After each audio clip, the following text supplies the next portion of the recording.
So, uh, have you ever been genuinely surprised by someone's behavior, perhaps in a work meeting or maybe even a first date? You think you have them figured out, and then, well, boom, they do something completely unexpected. Or maybe your initial impression turns out to be way off the mark. It makes you wonder, why do people act the way they do? Well, it's a universal puzzle, isn't it? We're all constantly trying to make sense of others. And often what we see on the surface, it barely scratches what's going on underneath. Right, absolutely. And that's exactly what we're diving into today. The fascinating, often surprising world of personality and perception. This isn't just about abstract theories, it's about genuinely understanding ourselves and others better, especially in those high-stakes environments like the workplace or even just navigating our daily lives. The material we're drawing from is robust, coming from analytical notes compiled for the RBI Grade B examination, which means you're getting highly relevant insights. Think of it as a shortcut to those aha moments that make complex ideas click, equipping you to be truly well-informed. Okay, let's start with chapter one. Foundations of personality. So if personality is truly more than just, a first glance, how do we actually define it at its core? What really lies beneath the surface? That's a great place to start. While external appearance is certainly a channel for personality, it's how others initially perceive us. The comprehensive definition, as articulated by Rounak, well, it goes much deeper. Personality is described as a distinct pattern of unique characteristics and enduring traits. It encompasses an inner awareness of self, and those measurable traits that reflect both our inner character and our outward conduct. These are the elements that give an individual their unique individuality and, importantly, consistency in their behavior over time. That distinction between the visible and the intrinsic, yeah, that makes so much more sense. You see it clearly in someone like Dhirubhai Ambani. His proactivity, his incredible propensity for risk-taking, his openness to new ideas, his conscientiousness, that legendary timeliness and sheer determination, those weren't just isolated actions, were they? They were integrated, enduring traits that truly defined his unique individuality and ultimately underpinned his professional success. Precisely.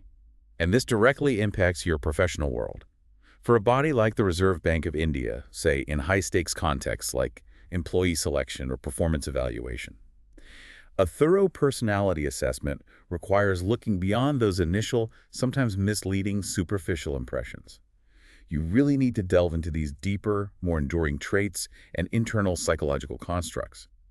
To understand an individual's true potential, their fit for a role, and their likely long-term performance. So if personality is this complex, multi-layered thing, what are the different conceptual frameworks psychologists have developed to understand it? It sounds like there's no single perfect lens. You're right, there isn't one perfect lens. Each theoretical framework offers a valuable, though sometimes incomplete, perspective.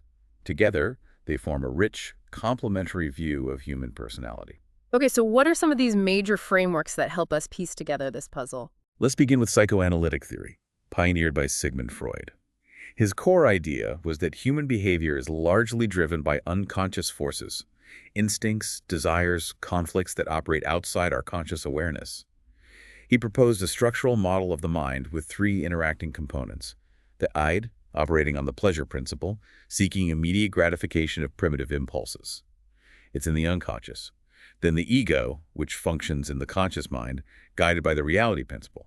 It mediates between the id's desires and the external world using intellect and reason. And finally, the superego. This represents our internalized social and personal norms, essentially acting as our conscience. While this theory offers profound insights into personality structure and unconscious motivation, it's often criticized, for being difficult to verify scientifically. And maybe a bit male-centric too. Yeah, and for its male-centric focus, exactly. And some argue it gives an incomplete picture of behavior. So Freud really took us deep into the hidden drivers. Did later theories broaden that view, perhaps looking more at external influences? They certainly did. Next, we have socio-psychological theory, advanced by neo-Freudians like Alfred Adler and Karen Horney. This framework departs significantly from Freud by emphasizing social variables, not just biological instincts, as the primary determinants of personality. It posits a fundamental interlinkage between the individual and society, suggesting that our motivation is largely conscious. This means individuals are generally aware of their needs and the behaviors required to fulfill them, often in relation to others. Okay, so a clear shift from purely internal drives to the dynamics of social interaction. And then what about trait theory? This one sounds like it's trying to get a bit more concrete and measurable, that sort of thing. It absolutely is. Trait theory conceptualizes personality as a relatively stable set of characteristics or traits. These predispose individuals to behave in consistent ways across different situations. Its core assumptions are that these traits are common across individuals. Though they vary in intensity, they are generally stable over time, and they exert a universal effect on behavior. Crucially, traits are seen as measurable through behavioral indicators, representing a quantitative approach to understanding personality. And finally, a very holistic one, self-theory. Self-theory, yes, championed by Carl Rogers. It's a holistic approach centered on an individual's self-perception. It asks the fundamental question, who am I? Rogers identified 4 critical factors that form our self-concept. Self-image, which is your belief about who you are. Ideal self, who you aspire to be. Looking glass self, your perception of how others perceive you. And real self, your authentic self, confirmed by feedback from your environment. Rogers introduced the concepts of congruence and incongruence to describe the alignment between your self-concept and reality. The profound insight here is that it's not just who you are, but who you believe you are, who you aspire to be, and how you think others see you, that profoundly shapes your reality and interactions, often dictating external behavior more than objective reality. Wow. So it really sounds like no single theory gives us the whole picture, right? They're more like different tools in a conceptual toolbox. Okay. Exactly. Think of it like a diverse toolkit. Freud offers a deep excavation tool. Trait theories provide precision measuring instruments, and self-theory offers a reflective mirror. This mosaic of theories, each contributing a unique lens, is essential for a comprehensive and nuanced analysis of human behavior in complex environments like organizations. Now for section 1.3, determinants of personality. All right, so personality isn't static. It's shaped by a lot of different things. How does it actually get molded and formed throughout our lives? That's our next topic, the determinants of personality. Personality is a dynamic construct shaped by a confluence of interacting factors throughout an individual's life. Let's dive into these determinants. What about biological factors? What role do our genes and physical makeup play? These are fundamentally biogenic. They encompass heredity, brain structure, and physical features. For instance, twin studies consistently reveal higher correlations in personality traits among identical twins reared apart compared to fraternal twins. That strongly underscores the significant role of heredity. Also, physical attributes like an attractive physique or even certain neurological predispositions can subtly influence personality expression and how we interact with the world. I can definitely see how that would shape someone. And family and social factors, that seems incredibly intuitive thinking about childhood. Indeed. The family unit and broader social groups profoundly influence personality through 2 key processes: socialization and identification. Socialization is the continuous process of acquiring behaviors, values, and norms from society, starting right from infancy. Identification occurs when an individual consciously or unconsciously emulates an ideal figure, like a child mirroring a parent's behavior. Research by Belsky and Pascoe-Ferrin, for example, highlights how early parental responsiveness deeply shapes an infant's attachment styles, and that then forms a fundamental building block for all later personality development, including how we form relationships and approach challenges. That's a great insight into how early caregiving can set a foundation. What about cultural factors? How does the broader society we live in influence who we become? Personality and culture, often inextricably linked. Each distinct culture tends to foster specific personality types by valuing certain traits over others. Gordon Allport noted that what's considered a positive trait in one culture might be perceived as negative in another, leading to diverse expressions of personality. The example of Narayana Murthy touching Ratan Tata's feet at an event is a vivid illustration of this. It's a behavior deeply rooted in Indian culture, where showing respect to elders in this manner is common. It reflects a specific cultural value that shapes personal demeanor. That's a powerful example of how culture weaves itself into our individual expressions. Finally, situational factors or external factors. How do these play a role in shaping our actions in the moment? Situational factors comprise influences from the immediate environment and the individuals surrounding a person. These can exert considerable pressure, shaping or even overriding our inherent traits in certain contexts. For instance, a highly power-driven worker might become incredibly frustrated and seem less proactive in a highly bureaucratized environment that stifles their initiative, even if proactivity is usually a core trait for them. 2 frameworks further explain this dynamic. Situation strength theory proposes that in strong situations, those with clear behavioral cues, high-pressure defined expectations, personality traits are less predictive of behavior, because everyone is expected to conform. But in weak situations where anything goes and there's more ambiguity, individual traits become far more predictive. This theory identifies 4 elements that determine situation strength. Clarity, how unambiguous the rules are. Consistency, whether rules are always applied. Constraints, the limits imposed on individual action. And consequences, what happens if you deviate from the norm. Then there's trait activation theory, or TAT. It predicts that certain situations, events, or interventions can literally activate specific personality traits. For example, a study showed that electronic monitoring affected how online learners behaved, activating certain compliance or maybe even rebellious traits. So it's never just one thing acting alone. It's a whole complex, dynamic interplay. Biological predispositions are shaped by social and cultural factors, and then their expression is further modulated by the immediate situation. Absolutely. And this has a direct bearing on institutions like the RBI. While personality assessments are undeniably valuable for selection, the design of work environments is equally crucial. The RBI, for instance, must actively design its work environment to enable desired traits like ethical behavior and conscientiousness to flourish and to mitigate or manage the expression of undesirable ones, thereby fostering a truly high-performance and ethical culture. This raises an important question for you, our listener. What stands out to you as the most surprising influence on personality when you consider all these factors? Let's move into Chapter 2, Personality Development and Typologies. That's a great question to ponder. Now let's transition from what personality is and what shapes it to how it develops over time. Psychologists have proposed different stage theories showing how our personalities evolve throughout life. Indeed. Our first set is Freud's psychosexual development stages. He posited that personality emerges from how we navigate sources of stress, like physical growth, frustrations, conflicts, and threats. Development, he believed, is primarily driven by libido, or sexual energy concentrated at different erogenous zones at different ages. A key concept here is fixation. This can occur if needs are either unfulfilled or overfulfilled in a particular stage, leading to lasting impacts on personality. Briefly, the stages are the oral stage from birth to 18 months centered on the mouth, the anal stage from 18 months to 3 years, where energy concentrates in the anus as the ego begins to develop. Then the phallic stage from 3 to 7 years, where pleasure shifts to the genitals and the highly specific Oedipus and Electra complexes emerge, along with the superego. These complexes, in short, describe the powerful, often unconscious feelings and attractions children develop towards their parents. Freud believed these were crucial in shaping our gender identity and moral compass. Then there's the latency stage from 7 to 12 years, where sexual energy is dormant, focus shifts to school and hobbies. Finally, the genital stage from 12 to 20 years, where sexual energy reemerges and concentrates on forming mature relationships. While Freud's theory highlights the profound influence of early childhood, it's often criticized for its reliance on sexual terminology and for being largely male-centric, as we mentioned. A lot happening in those foundational early years. Wow. Now, how did Erikson build on this, perhaps moving beyond just biological drives?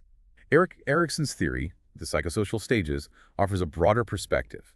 It places greater emphasis on social adaptations and interactions throughout the entire lifespan, rather than just sexual instincts. He identified 8 psychosocial stages, each characterized by a specific crisis. If successfully resolved, this leads to a psychosocial strength or virtue. For example, the very first stage, infancy, involves a crisis of trust versus mistrust, leading to the virtue of hope. From an organizational perspective, stages like young adulthood, intimacy versus isolation, and particularly middle adulthood generativity versus stagnation, are highly relevant. The crisis in middle adulthood revolves around an individual's contribution to society, their sense of productivity, and their legacy.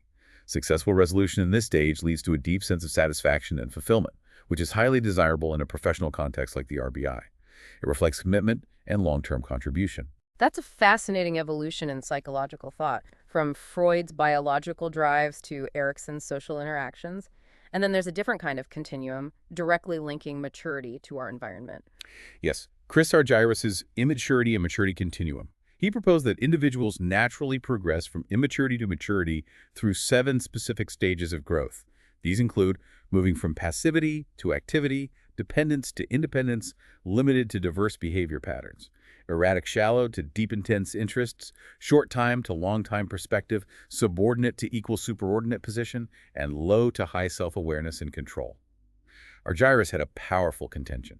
He argued that immaturity often persists in adults, not due to laziness, but because of organizational settings that unintentionally encourage passive, dependent behaviors. He advocated for a gradual transition to more humanistic, participative management systems to truly foster individual growth and maturity within the workplace. So this highlights that employee development isn't solely dependent on individual aptitude, but is profoundly influenced by the organizational context itself. It absolutely does. For institutions like the RBI, this implies that human resource policies, leadership training, and organizational design should actively support growth, autonomy, and engagement.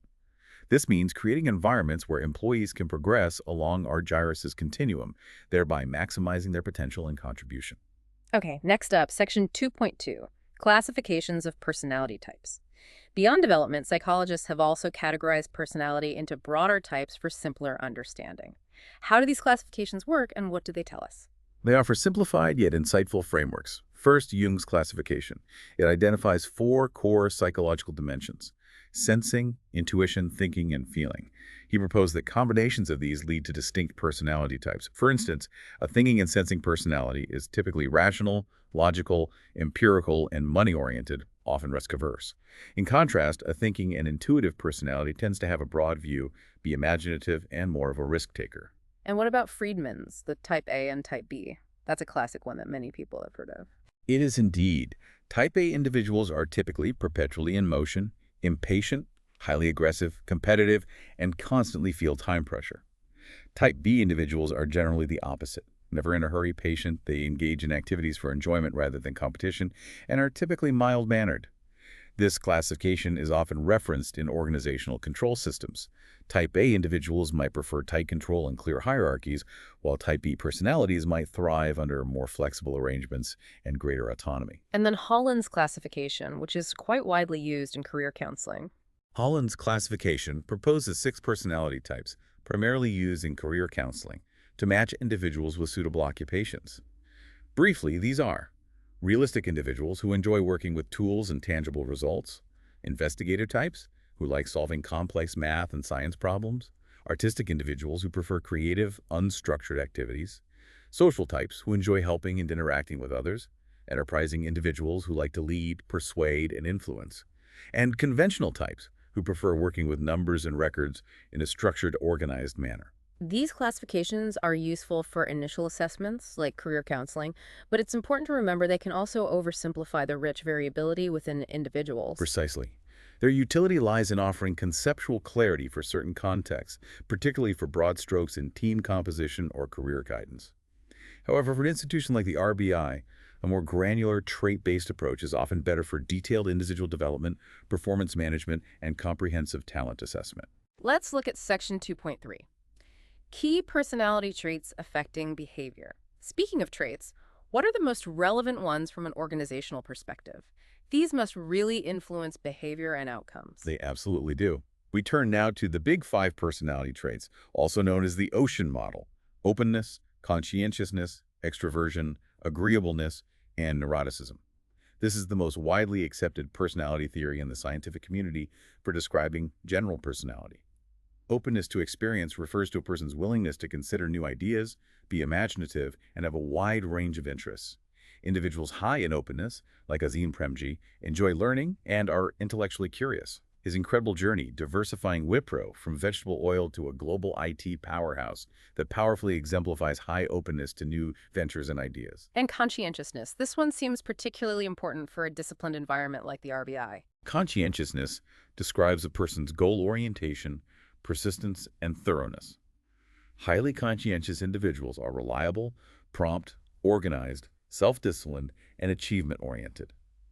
Mark Zuckerberg's relentless dedication to creating FaceMash and turning it into Facebook, pushing through obstacles, demonstrates extremely high conscientiousness. And this is a point that directly translates into an advantage for you in your exams, because this trait is frequently assessed in RBI examinations, often described with keywords like reliable, dependable, goal-oriented, cooperative, or organized, self-disciplined, achievement-oriented. So pay attention to that one. That's incredibly valuable to know for anyone preparing for those exams. What about extroversion? Extroversion is an inclination to seek stimulation from the outside world, particularly from social interaction and attention from others. Extroverts derive energy from interacting and are typically energetic, talkative, and assertive. Elon Musk's frequent public appearances, his active presence on social media, and direct customer engagement serve as an excellent example of high extroversion, constantly seeking external engagement. And agreeableness, what does that look like in a leader or professional? Agreeableness describes the extent to which an individual prioritizes others' needs and maintains cooperative relationships. Highly agreeable people are empathetic, friendly, cooperative, and compassionate.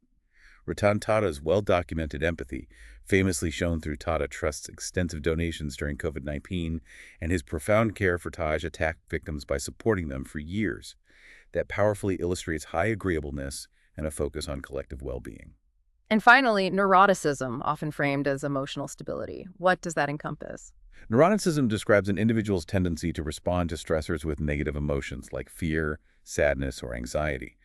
Those high in neuroticism often experience emotional instability, tension, and mood swings. Interestingly, Elon Musk has also been cited for traits that could be linked to neuroticism, such as being harsh and demanding with employees, which might be a manifestation of stress or emotional intensity. It's important to acknowledge that even the Big Five, while widely accepted, has limitations, like ongoing discussions about its cross-cultural validity in every context. That's right. And beyond the Big Five, we also have what's known as the dark triad. This comprises three negative personality traits: Machiavellianism, characterized by a manipulative, cynical disregard for morality where the ends justify the means; narcissism, a grandiose sense of self-importance and an excessive need for admiration; and psychopathy, characterized by a lack of concern for others, impulsivity, and an absence of remorse. Understanding this triad is crucial for risk assessment in organizations, especially in roles of trust. And a quick list of some other relevant traits just to round out our understanding. Grit, which is perseverance and passion for long-term goals. Core self-evaluation, your fundamental appraisal of your own worth. Self-monitoring, adapting your behavior to external situations. Proactivity, taking initiative.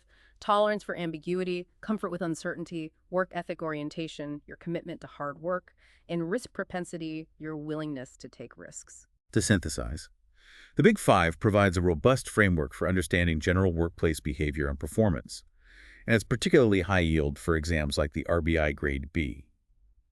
However, the dark triad is crucial for identifying and mitigating potential risks related to unethical or harmful behavior within an organization, especially in a financial regulatory body like the RBI, where integrity is paramount. Okay, Chapter 3, Applications and Measurement of Personality. So understanding personality isn't just theory. It has significant practical implications for managers and organizations. How do forward-thinking organizations apply this knowledge to achieve success? There are several key applications. First, matching job and personality. Organizational success is significantly enhanced when the requirements of a job align well with an individual's personality traits. For example, a highly extroverted person would likely thrive in a client-facing role. This alignment isn't a one-and-done thing. It needs continuous realignment as roles and organizational needs evolve. So it's about finding that sweet spot for long-term satisfaction and performance. What about designing motivation systems? Precisely.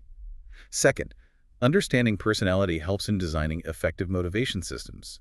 A uniform incentive system simply won't work for everyone. Individuals with an internal locus of control, those who believe they primarily control their own destiny, might prioritize achievement and intrinsic rewards. In contrast, those with an external locus of control might respond better to financial incentives or external recognition. Tailoring these systems based on personality increases their impact and effectiveness. And how does personality factor into designing control systems? This connects back to Friedman's Type A and Type B personalities. Type A individuals, who are often impatient and highly structured, might prefer tight control and clear processes. Type B individuals, who are more relaxed and flexible, might thrive under more flexible arrangements and greater autonomy. The effectiveness of control systems is fundamentally contingent upon the personality variables of the employees they govern. And lastly, providing the right environment. This seems to tie into Argyropoulos' ideas about maturity. It does directly. Chris Argyropoulos observed that many individuals don't achieve their full maturity or potential in organizational settings if they aren't provided with challenging tasks and genuine growth opportunities. He advocated for a shift from rigid, hierarchical structures to more humanistic, participative management systems. This fosters individual growth, engagement, and ultimately greater organizational effectiveness. So ultimately, personality is a strategic variable that significantly impacts both employee well-being and overall organizational effectiveness. Exactly. For the RBI, integrating personality insights into its HR strategies is not just a best practice. It's a necessity for building a resilient, productive, and harmonious workforce capable of navigating complex financial landscapes and fulfilling its mandate. Now, Section 3.2. Individual level applications of personality. Now, what about on an individual level? How can understanding personality benefit you directly for personal growth and career management? There are three key individual strategies that empower you. First, cultivating an internal locus of control.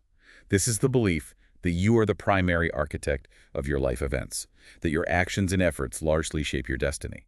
It fosters greater personal responsibility, initiative, and resilience, which is invaluable in any demanding career path. So essentially, being in the driver's seat of your own life. What about clarity? Clarity involves gaining deep self-awareness about your own weaknesses and strengths. This is crucial for setting realistic and aligned goals, ensuring your aspirations are congruent with your capabilities, and that you know where to focus your development efforts. And finally, how does conscientiousness play out at the individual level for personal growth? This involves disciplined goal achievement. While you might have multiple goals, conscientiousness dictates prioritizing them by importance and dedicating your full energy and sustained effort to the most critical objectives.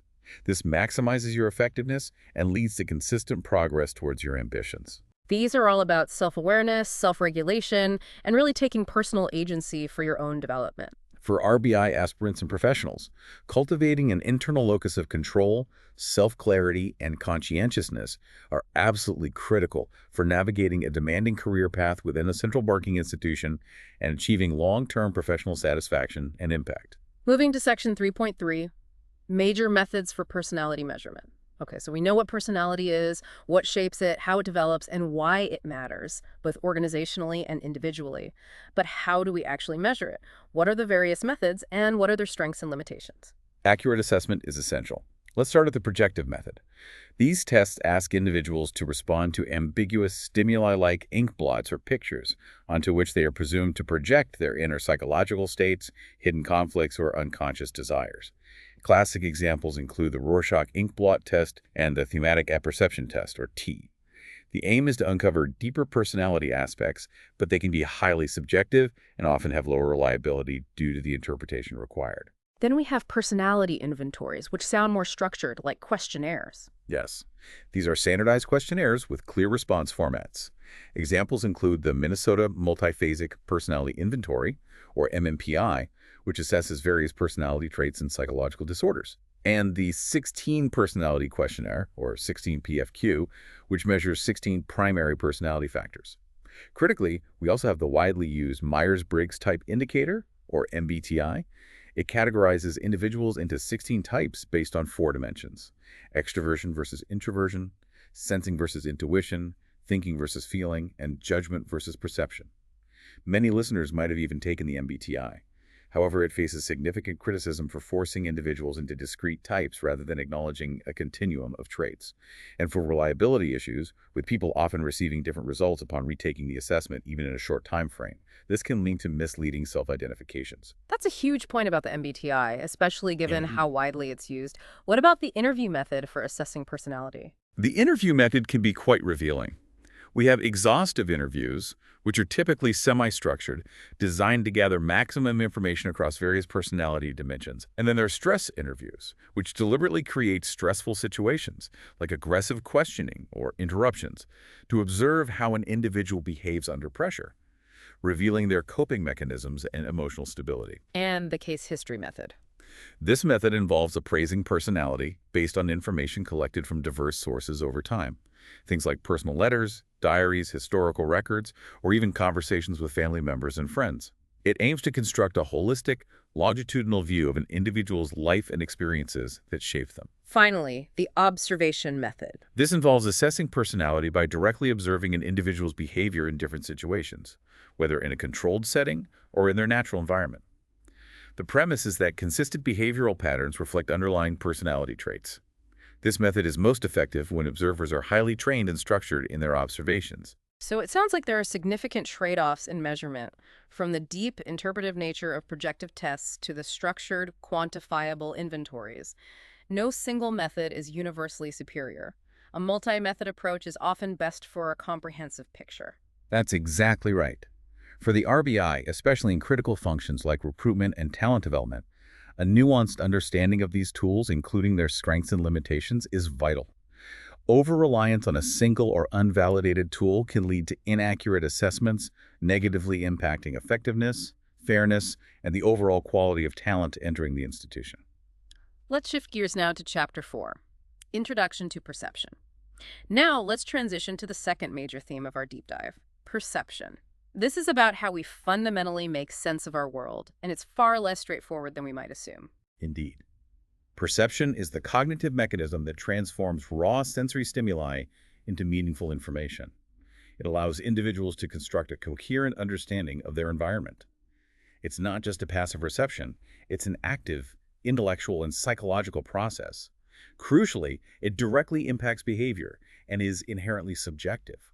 What's fascinating here is that perception can be internal, like feeling hungry, or external, like seeing a new policy announcement. But the core idea seems to be that our reality isn't objective. Exactly. The core idea is that human behavior is not a direct response to objective reality, but to our perceived reality. The subjective nature means different individuals may interpret the exact same objective reality in vastly distinct ways, leading to completely different reactions and behaviors. This connects so directly to the RBI. This explains why different employees might react wildly differently to the same new policy, or why conflicts arise despite clear directives, simply because their perceptions of the situation vary. Absolutely. For managers and leaders, this is a critical insight. Influencing behavior effectively requires shaping perceptions, not merely providing objective facts or directives. Okay, section 4.2, sensation versus perception. Let's clarify a common confusion. Sensation versus perception. Aren't they essentially the same thing? Not at all. While closely related, sensation is the raw, initial experience of stimulation, the passive reception of sensory input from the environment. Think of light waves hitting your retina, or sound waves hitting your eardrum. Perception, in contrast, is the active, constructive process of organizing, interpreting, and giving distinct meaning to that raw sensory data. It's how your brain makes sense of those light waves as a tree, or those sound waves as a song. So in organizational communication, just transmitting information, the sensation isn't enough. It really needs to be meaningfully perceived by the recipient. Precisely. This distinction is crucial for effective policy dissemination, for impactful training programs, and for managing organizational change. You can set out all the facts you want, but if they're not perceived as relevant or clear, they won't lead to the desired outcomes. Now for section 4.3, the perceptual process. So perception isn't passive. It's a dynamic, multi-stage process, almost like an input, throughput, output model. How does that actual process unfold in our minds? It's a continuous loop. It begins with perceptual input, the reception of stimuli from the environment, whether those are objects, events, or people. Then comes the perceptual mechanism, or throughput, which is the core processing stage with three sub-elements that happen almost simultaneously. First, selection of stimuli. We're bombarded with information, so our brains don't process everything. We selectively choose what to focus on based on various factors. Second, organization of stimuli. Once selected, stimuli are organized into a coherent form to make sense of them, grouping and structuring information into patterns. Third, interpretation of stimuli.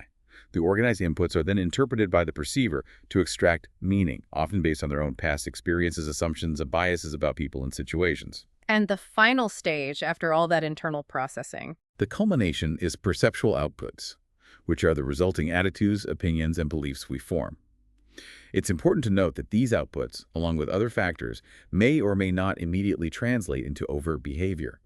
For example, you might perceive an advertisement positively and form a favorable opinion, but that doesn't always mean you'll immediately buy the product.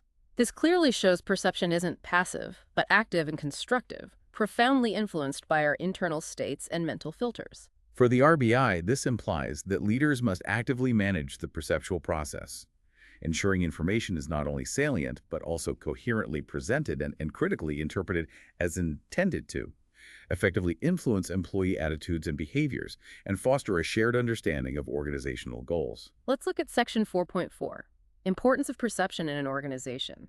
This brings us to why perception is so incredibly important in an organization. If employees don't perceive something as meaningful or fair, it won't motivate them. Or worse, it could lead to disengagement or conflict. That's the fundamental principle. Perception plays a critical role across virtually all organizational functions. First, in interpersonal working relationships. Compatible perceptions among team members are vital for harmony and effective collaboration. Divergent ones frequently lead to misunderstanding and conflict. A historical example of divergent perceptions leading to conflict is the much-publicized rivalry between Cyrus Mistry and Ratan Tata at Tata Sons. And how does it impact the very first step in building a team? Selection of employees. Managers are frequently susceptible to perceptual problems during employee selection, like logical errors, the halo effect, and stereotyping. Negative first impressions, for instance, tend to be disproportionately weighted, even if later evidence contradicts them, leading to potentially suboptimal hiring decisions. And performance appraisal. That's a high-stakes area for employees. Absolutely. The manager's perceptions heavily influence appraisals, which directly impact an employee's career trajectory. These appraisals are prone to biases, such as positively evaluating employees they personally like more, or those assigned to favored tasks, regardless of objective performance. What about performance management more broadly? Individuals often unconsciously attempt to validate their perceptions, even when those perceptions might be flawed. Concepts like the self-fulfilling prophecy and the Pygmalion effect powerfully illustrate this. If a manager holds high expectations for their team, those expectations can subtly influence the manager's behavior, leading them to provide more support, training, and opportunities, which in turn influences the team's behavior and often leads to improved performance. The perception creates the reality. And delegation of authority. Authority is almost always delegated based on a manager's perceptions of their subordinates' capabilities, trustworthiness, and willingness to take responsibility. If these perceptions are inaccurate, it can lead to inappropriate or ineffective delegation, either underutilizing talent or assigning tasks beyond someone's current capacity. And finally, impression management. Individuals actively engage in managing how others perceive them, influenced by factors like their social image and self-concept. They strategically strive to present themselves in a desired light, especially in professional settings, to influence others' perceptions. This means perception isn't isolated. It has profound, pervasive consequences across critical HR functions, from hiring to performance management, shaping the very fabric of an organization. For the RBI, where fairness, objectivity, and public trust are paramount, understanding and actively addressing perceptual biases is not just an ethical imperative, but a strategic necessity. It directly impacts the quality of talent, employee morale, institutional effectiveness, and its reputation as a fair regulator. Okay, Chapter 5. Perceptual selectivity in organization. Our brains are bombarded with so much information constantly that we simply can't process everything. So we selectively focus. This is perceptual selectivity. What influences what we pay attention to and what gets filtered out. You've hit on a core survival mechanism. Perceptual selectivity is influenced by both external factors, characteristics of the stimuli themselves, and internal factors, characteristics unique to the perceiver. For external factors, we have size, where larger objects or bigger headlines tend to get more attention; intensity, like a loud sound or a bright flashing light; repetition, which advertisers frequently use, knowing repeated exposure increases noticeability; novelty and familiarity, where something new in a familiar setting or vice versa grabs attention, like a person of a different cultural background in a homogeneous society, or a new job rotation that changes your routine. Then there's contrast, where stimuli that stand out sharply from their background, and motion, where moving objects naturally attract more attention than static ones. So inherent qualities of the thing being perceived really grab our attention. What about internal factors? What's going on inside us that influences our attention? These are attributes within the individual perceiver. Our self-concept profoundly shapes what we notice and how we interpret it. For example, an interviewer might unconsciously favor a candidate whose characteristics align with their own. Our deeply held beliefs also act as filters. We often selectively notice information that confirms our existing views and ignore data that challenges our established perspectives. Expectations can significantly affect perception, like a technical manager automatically expecting non-technical staff to be ignorant of complex details. And our inner needs can lead to wishful thinking, where individuals perceive only what's consistent with their desires, even if it's not objectively present. For example, individuals experiencing severe poverty might prioritize immediate free food over discussions about long-term infrastructure development because of their pressing survival needs. So, this filtering process is absolutely necessary for our brains to cope with information overload, but it's also the root of many biases. Our attention is truly a scarce resource. Exactly. For organizational communication, for effective leadership, and especially for managing large-scale change, understanding perceptual selectivity is paramount. Information must be strategically designed not just to transmit facts, but to capture attention and to be framed in a way that resonates with employees' existing beliefs and needs. Otherwise, it simply won't register. Now, Section 5.2. Perceptual organization, making sense of stimuli. Once selected, information isn't just stored randomly, it needs to be organized into something meaningful. This is where Gestalt psychology comes in, focusing on how we perceive wholes rather than just isolated parts. Precisely. Key principles of perceptual organization describe how we structure incoming sensory data to create a coherent understanding. One key principle is figure ground, where we differentiate a prominent figure, the object of our focus, from a less important ground, the background. Think of the classic vase faces optical illusion. You can see either two faces in profile or a vase, but not both simultaneously. In an organization, a manager might focus intently on sales performance as the figure, while minor interpersonal issues within the team become the blurred ground. Then there's proximity, where stimuli physically close together are perceived as a unified group. For example, if some employees in a department consistently underperform, a manager might mistakenly perceive the entire department as inefficient, simply because of their spatial closeness. Similarity means we tend to group similar stimuli together, whether it's red dots on a page or employees from the same university background. Simplification is our tendency to reduce complex information to make it more understandable and manageable. For instance, different departments might attribute high employee attrition to different single causes, simplifying a multifaceted problem. And finally, closure, where we mentally fill in the gaps of incomplete information, perceiving an incomplete shape as whole based on past experience or hunches, even when crucial data is missing. These aren't just abstract concepts for a psychology textbook. They actively influence how organizational realities are constructed and often lead to cognitive biases in the workplace. For RBI managers, understanding these Gestalt principles is crucial for avoiding common pitfalls in team assessment, organizational problem solving, and decision-making.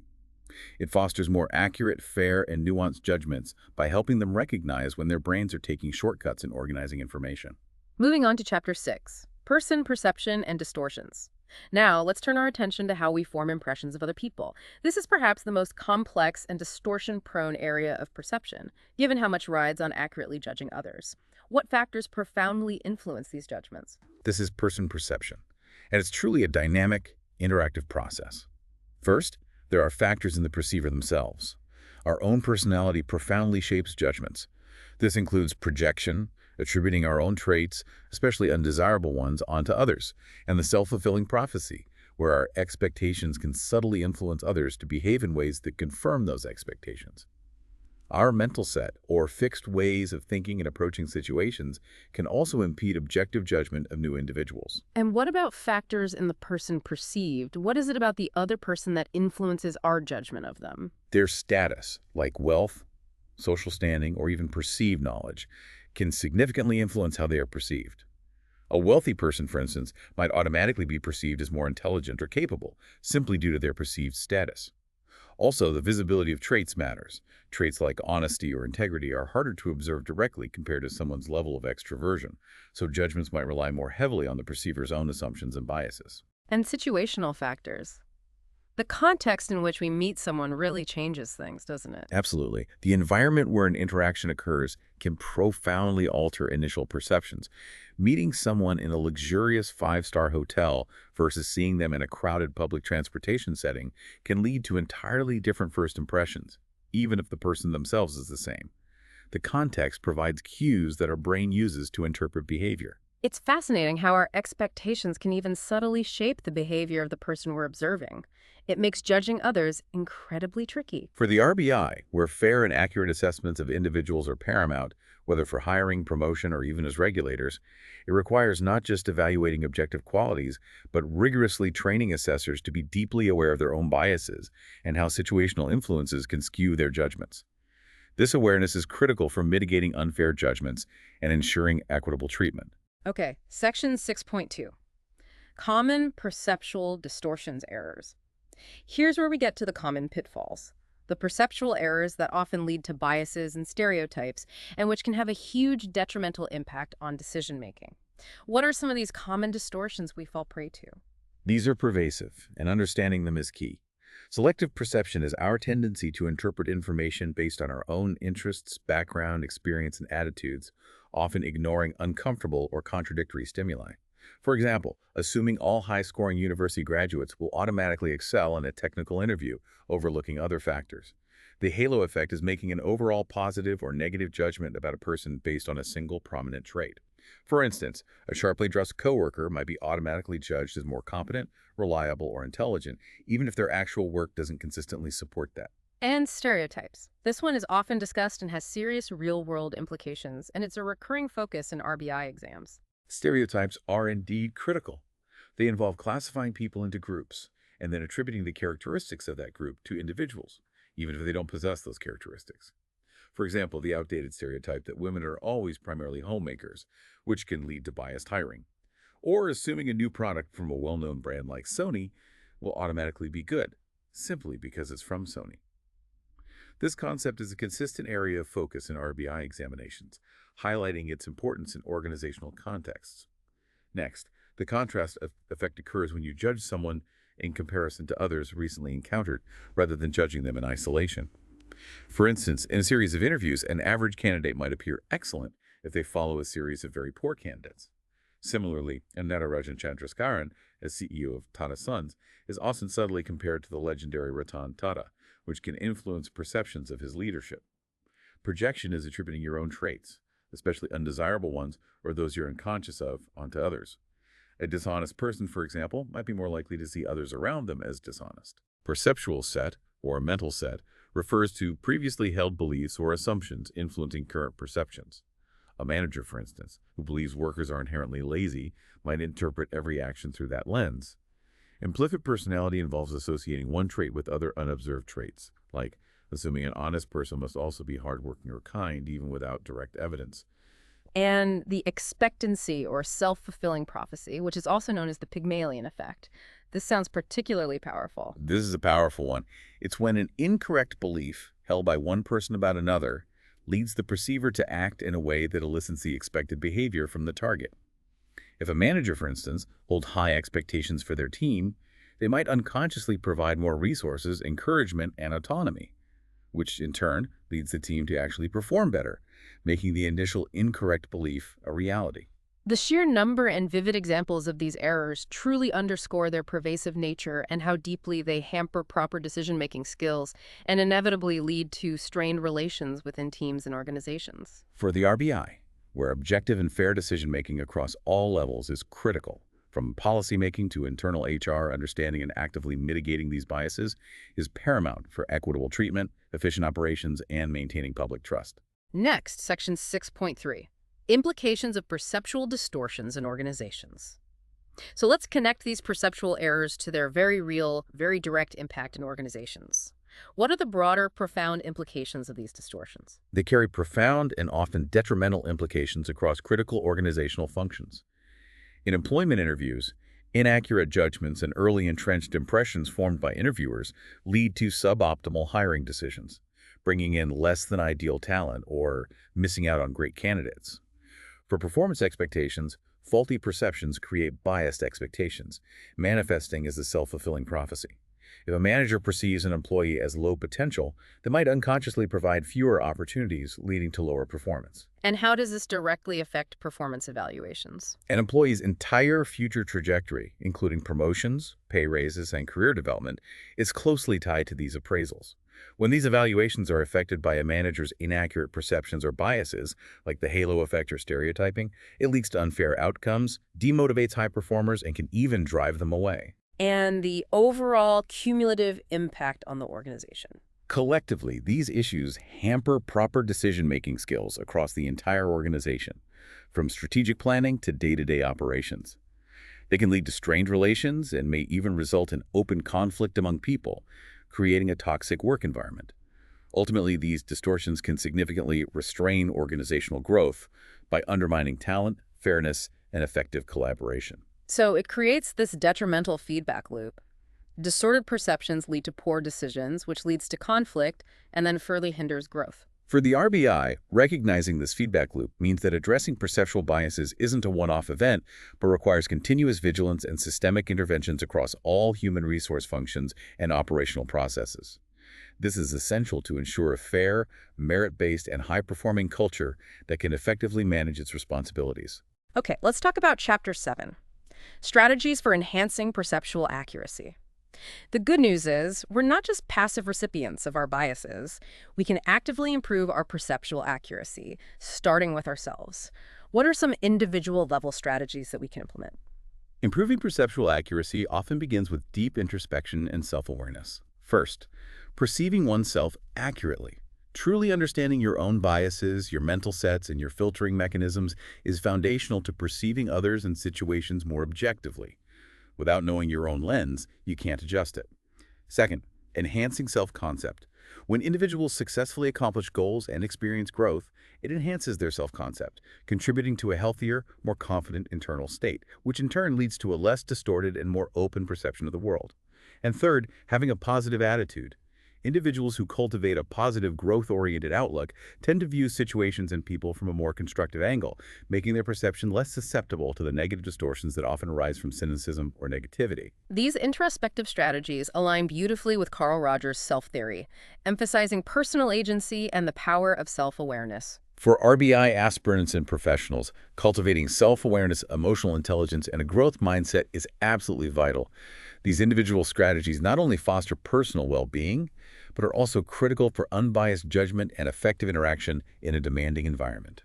Now for Section 7.2, Organizational Strategies to Mitigate Perceptual Bias and Improve Accuracy. It's clearly not just up to individuals to fix this. Organizations also have a crucial role. This requires a comprehensive, multifaceted, and systemic approach to really move the needle on mitigating perceptual bias. What are some of these key organizational strategies? We can categorize them. First, consider strategies in the hiring process. To actively counter stereotyping and other biases, organizations should remove identifying information from applications, like names, gender, or age, focusing solely on experience and competencies. They should ask for work samples and use sample-style questions for a more practical, skills-based assessment. Implementing clear scoring criteria and scripting interviews ensures fair, standardized evaluation by reducing subjective interpretation. Also, diversifying search committees and instituting a Rooney Rule, requiring interviews with a diverse slate of candidates, helps reduce homogeneous biases and increases representation. That's a great set of tactics for making hiring more objective. What about strategies in workplace culture? How do you build an environment that naturally reduces bias? This requires ongoing effort and a deliberate shift in culture. Organizations should actively challenge assumptions, encouraging critical scrutiny of personal judgments and groupthink. They need regular cultural awareness training to help employees recognize and reduce unconscious bias, making the implicit explicit. Creating a truly inclusive work environment, ensuring physical and digital spaces are representative and welcoming, helps individuals feel valued. Mentoring programs, especially for underrepresented groups, can significantly increase minority representation and foster a sense of belonging. Clear compensation policies designed to address pay inequalities and clear promotion criteria based on merit are also crucial for fairness. Finally, continuous assessment through confidential employee surveys helps identify where biases might still be lurking across all employment processes. That's an extensive list for building an inclusive and fair culture. And what about leveraging information processing and technology? How can tools help us here? Modern tools can significantly enhance perceptual accuracy. Perceptual interventions can design systems that increase the salience of outcome-relevant features, helping decision-makers focus on what truly matters. Modulating information processing limits can reduce cognitive overload and the likelihood of taking bias shortcuts. Virtual reality, VR, can be used to reduce bias by explicitly placing individuals in immersive situations that challenge their assumptions, like experiencing situations from the perspective of different avatars. In high-risk environments, safety measures like proper lighting, noise reduction, and workload management are crucial for enhancing attention and reducing error. Shifting perceptual set through education about long-term dangers can encourage healthier practices. And technology for risk mitigation, like collision warning systems in vehicles or simulation training for healthcare workers, can dramatically improve perceptual accuracy and decision-making under stress. This extensive list truly shows that mitigating bias is a complex, multi-level effort, requiring both structural changes at an organizational level and continuous training and awareness at the individual level. For the RBI, fostering an unbiased and accurate perceptual environment requires a holistic HR and organizational development strategy. It's about designing robust systems, continuously educating the workforce, and leveraging modern tools to ensure objective decision-making and a truly meritocratic culture, which is absolutely paramount for a public institution that operates on trust and fairness. Finally, Chapter 8, Exam Practice, Why It Matters. To bring it all together, this deep dive isn't just academic. Our sources reveal that understanding these concepts is highly practical, especially for anyone preparing for rigorous exams like the RBI Grade B. Exactly. Previous year questions consistently emphasize core concepts like the Big Five personality traits and common perceptual errors.